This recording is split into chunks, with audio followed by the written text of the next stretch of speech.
Alhamdulillah, alhamdulillahilladzi bi ni'matihi tatimmu shalihah. Asyhadu an la ilaha illallah wahdahu la syarikalah wa anna Muhammadan abduhu wa rasuluhu alladzi la nabiyya ba'dahu amma ba'd. Ikhwati iman rahimakumullah, setelah di ayat 78 Allah Subhanahu wa taala menceritakan bahwa di antara ahli kitab itu, terutama orang-orang Yahudi itu, ada orang yang ummi, orang yang tidak bisa mengakses tahu isi Alkitab Taurat yang disebut sebagai ummi. Nah, kemudian di ayat ke-79-nya baru diceritakan tentang orang-orang yang punya akses bisa tahu isi Alkitab Taurat, tapi justru karena bisanya itu dia malah mengubah isinya. Dalam ayat ke-79 Allah mengatakan fawailun lilladzina yaktubuna alkitaba biaidihim, maka kecelakaan bagi orang-orang yang menulis Alkitab dengan tangan-tangan mereka.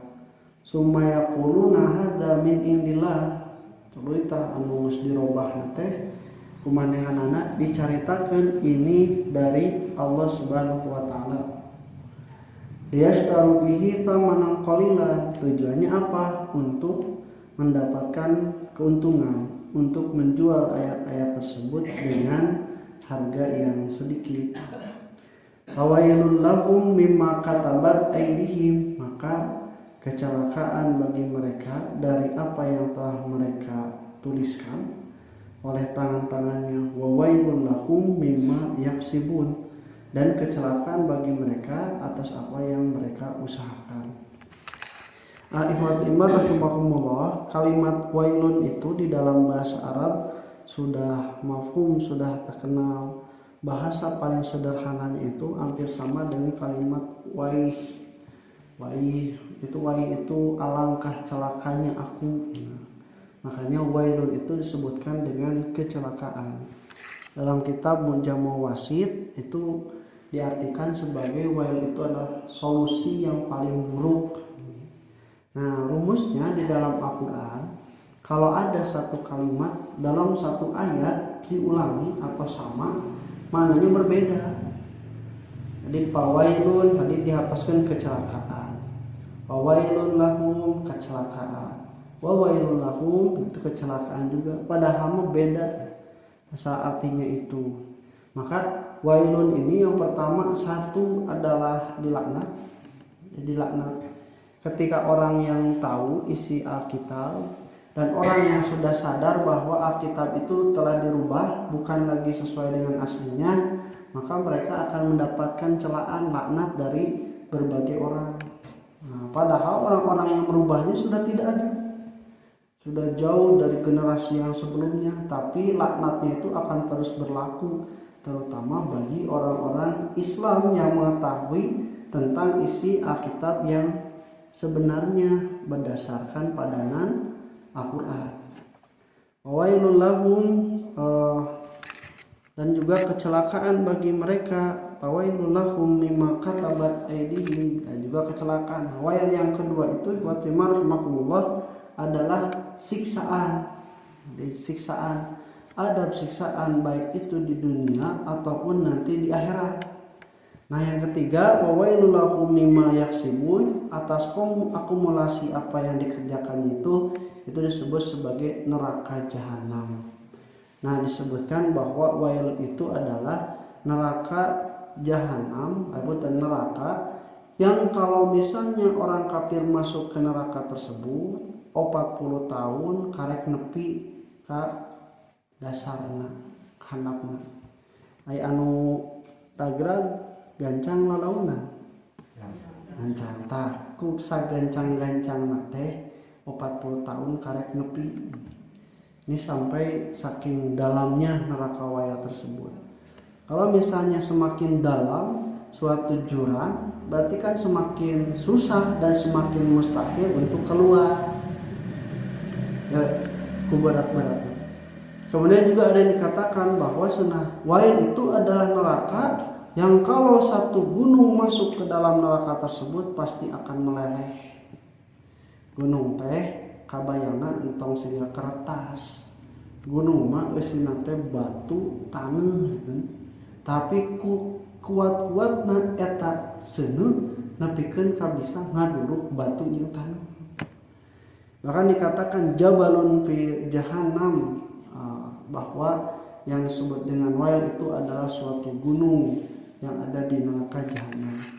Nah, ikhwati iman rahimakumullah, kalau secara umum di dalam Al-Qur'an kalimat wail itu satu dikaitkan dengan orang kafir, orang musyrik, orang zalim. Kemudian juga buat orang keras kepala sama. Kemudian pengumpat dan serakah, wailul likuli humajatil lumajata.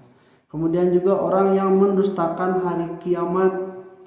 Kemudian juga orang yang berbuat kecurangan, culas, wailul lil mutaffifin. Dan juga orang yang lalai dari sholat yang sebenarnya, tusuk konsentrasi cari wura, sholatna teu bersegera di akhir waktu, eta sebab wailul lil musallin. Semuanya itu kalau kita tarik benang merah itu mengacu kepada orang-orang yang tidak percaya atau mendustakan hari kiamat. Jadi segala culas, anu sok sarakah, nu hareupeun ngomongkeun atawa tukang ngomongkeun, kan eta teh pada dasarnya mendustakan bahwa perbuatan itu tidak akan dihisab di hari kiamat. Nu culas gitu, nu penting mah untung ayeuna. Mendustakan bahwa nanti akan dihisab dengan keuntungan hasil kecurangannya itu di hari kiamat. Demikian pula orang yang sholat tidak akan ada yang caliwura terhusuk karena sholatnya, kecuali dia itu tidak meyakini bahwa sholat ini akan dipertanggungjawabkan nanti di akhirat. Nah, oleh karena itu rahimakumullah, nah oleh Allah Subhanahu wa taala ketiga masalah tersebut itu diterapkan langsung kepada orang-orang ahli kitab. Jadi wayal natenya keras kepala, berani culas, kan culas teh lamun dagang mah dikurangan timbangan. Iya mah culas nate Alkitab dirubah usina culasnya.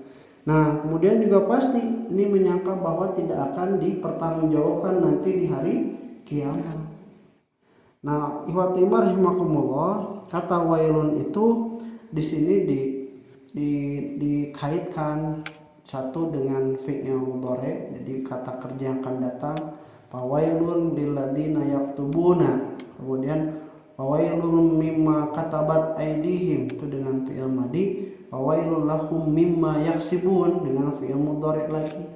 Ini menunjukkan bahwa efek dari perbuatannya itu walau sudah dilakukan ini akan turun generasi-generasi selanjutnya.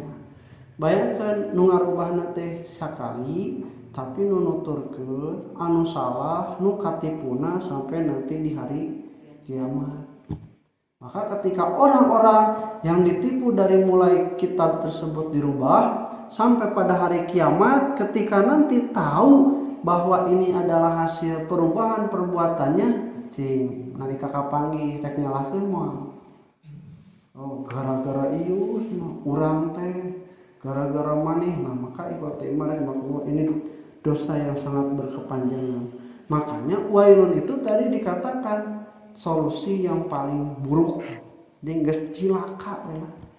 Geus cilaka pisan dina nalika jalma atau melakukan perubahan atau tahrif. Kemudian juga ada yang katabat aidihim, mereka itu menulis merubah isi Alkitab dengan tangan-tangannya secara langsung. Nah, dengan ada peluang melalui penterjemahan. Nah, eta peluang nate.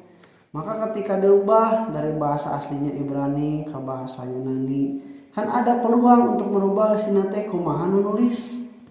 Rubah deui karena bahasa Indonesia kumaha nu kaharti ku orang Indonesia, bahasa Jepang mata lawan sapertos Injil jeung Taurat dimusabakohkeun sa alam dunya sarua mah. tapi di urang mah Al-Qur'an nepikeun ka bisa musabaqah saalam dunya apal. Termasuk kemarin ketika viral di media sosial ada kalimat tasdid yang letaknya itu salah di surah Al-Waqiah, la yamassuhu. Nah, kudu nama la yamas. Nah, yamas dina sin, sidahna teh ya pindah kanu mim, la yamassu. Nah, itu kapanggih dan ternyata itu sudah lama cetakannya 2004 sekian. Cetakan selanjutnya sudah diperbarui kapanggih. Urang mah tulisan karena semua orang bisa mengoreksi, bisa memegang, termasuk para penghafal Al-Qur'an. Apa mana nu benerna teh.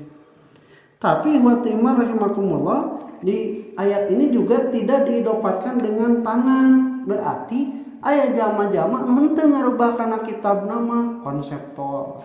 Kemudian juga yang menafsirkan, menerangkan itu ternyata mereka menerangkan isi dari Al-Qur'an itu dengan pengertian yang lain.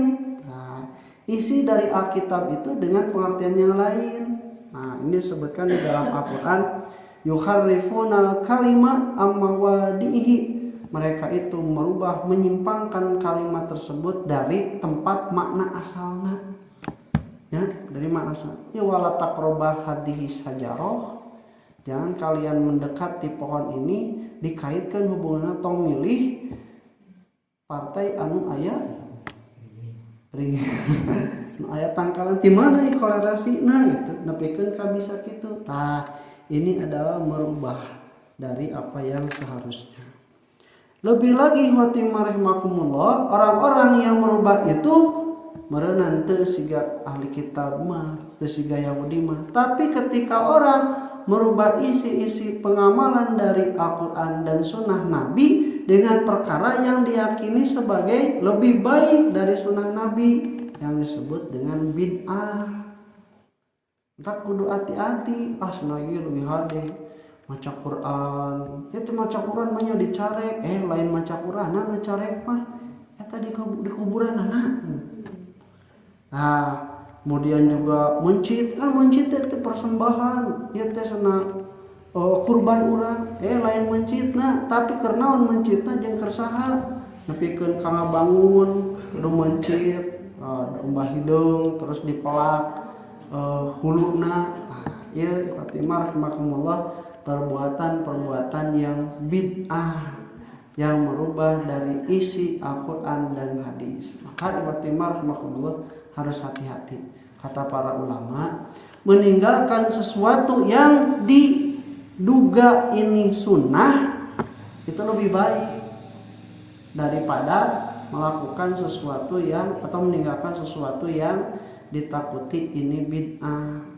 Bae atuh da sunnah da ge alus eta teh teu meunang leuwih goreng leuwih hade ditinggalkeun tibatan urang cenah ieu bisi bid'ah. Nah, makanya Fatimah rahimakumullah, mudah-mudahan orang tidak terjebak dengan perubahan yang dilakukan oleh orang-orang Yahudi. Insyaallah lanjutkan aku qouli hada wassalamualaikum warahmatullahi wabarakatuh.